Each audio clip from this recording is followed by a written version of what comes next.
வணக்கம் சொந்தங்களே. கீதை உபதேசத்தின் முக்கியமான அம்சங்கள். 1. கடமையே முக்கியம். பலனை எதிர்பாராமல் உனது கடமையை செய் என்று நிஸ்ய காம்பிய கர்மா என்பார்கள். ஆன்மா அழியாதது. சரீரம், இந்த உடல் அழியக்கூடியது. ஆனால் ஆன்மா எக்காலத்திலும் அழியாதது. எல்லாம் இறைவனின் செயல்.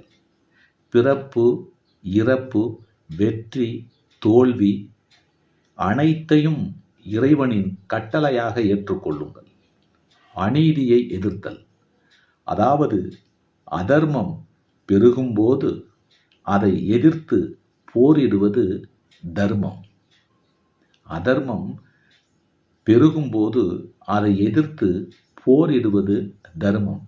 அப்படி அதர்மம் தலையிட்டு இருப்பதால் தான் அந்த அதர்மத்தை எதிர்த்து தர்மம் போரிடுகிறது. ஆக அநீதியை எதிர்ப்பதற்கு யாரிடத்திலும் யோசனையோ கட்டளையோ ஆலோசனையோ கேட்க வேண்டியதில்லை என்று கீதை உபதேசத்திலே கிருஷ்ணர் சொல்லுகிறார்.